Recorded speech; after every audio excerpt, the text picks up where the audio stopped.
दोस्तों, सोचिए अगर आपकी कंपनी रातों रात दुनिया की सबसे ताकतवर अर्थव्यवस्था से बैन हो जाए तो क्या होगा। बिल्कुल यही हुआ है भारत की 6 बड़ी कंपनियों के साथ।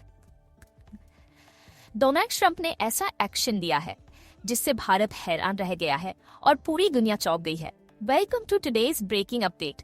ट्रंप प्रशासन ने भारत की 6 कंपनियों पर तगड़ा बैन लगा दिया है, लेकिन आखिर कौन सी कंपनियां हैं, क्यों उन पर कार्रवाई हुई और इसका असर भारत और दुनिया पर क्या होगा, आज हम आपको पूरी डिटेल में समझाएंगे।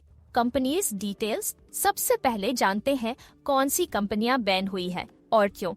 यूएस ने आरोप लगाया है कि ये कंपनियां ईरान से पेट्रोकेमिकल्स खरीद रही थी। अमेरिका ने ईरान पर पहले से ही कड़े प्रतिबंध लगाए हुए हैं और इन्हें तोड़ने वालों पर एक्शन लेना उसकी नीति है। यह है वो कंपनियां: I chemical solutions PVT LTD, करीब $84 मिलियन का trade; global industrial chemicals LTD, लगभग $51 million; Jupiter dye chem PBT LTD, लगभग $49 मिलियन; रामनिकला एस्कोसादिया and company $22 million; persistent petrochem PVT LTD $14 million; Kanchan polymers करीब $3 मिलियन यानी लाखों करोड़ों डॉलर का कारोबार। और अब सब कुछ एक झटके में रोक दिया गया है। तो आखिर बैंक क्यों लगाया गया? सीधा कारण है, ये कारण है कि जो भी देश या कंपनी, यूएस का कहना है कि जो भी देश या कंपनी ईरान से व्यापार करेगा। लेकिन असली सवाल ये है, क्या किसी देश को दूसरे देश की कंपनियों पर इस तरह का कंट्रोल रखना चाहिए? क्या इंडिया को अपनी एनर्जी पॉलिसी अमेरिका के दबाव में बदल देनी चाहिए? इस पर आपकी राय बहुत जरूरी है, कमेंट बॉक्स में जरूर बताइए। दोस्तों, ये मामला सिर्फ 6 कंपनियों तक सीमित नहीं है।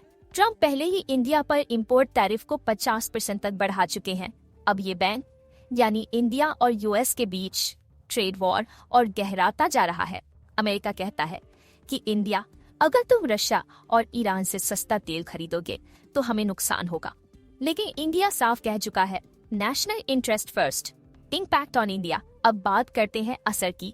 इन कंपनियों की यूएस में जो भी प्रॉपर्टी या एसेट्स थे वो फ्रीज कर दिए गए हैं। यूएस कंपनीज अब इनके साथ डील नहीं कर पाएंगी। इससे इंडियन पेट्रोकेमिकल और केमिकल इंडस्ट्री पर सीधा असर पड़ेगा। एक्सपर्ट्स का कहना है कि अगर हालात ऐसे ही रहे तो इंडिया यूएस ट्रेड रिलेशंस पूरी तरह बदल सकते हैं। इंडिया को अपने एक्सपोर्ट मार्केट्स को नए देशों की तरफ घुमाना पड़ेगा। तो दोस्तों, ये था ट्रंप का बड़ा एक्शन, 6 इंडियन कंपनीज पर बैन। अब सवाल ये है कि इंडिया को क्या करना चाहिए, यूएस के दबाव में आकर या फिर अपनी नेशनल पॉलिसी पर डटे रहना चाहिए। अपनी राय कमेंट बॉक्स में जरूर लिखें। अगर वीडियो जानकारीपूर्ण लगी तो लाइक करें, शेयर करें और चैनल को सब्सक्राइब करना ना भूलें, क्योंकि यहाँ आपको मिलती है वो जानकारी जो बाकी जगह सिर्फ हेडलाइंस में सीमित रहती है।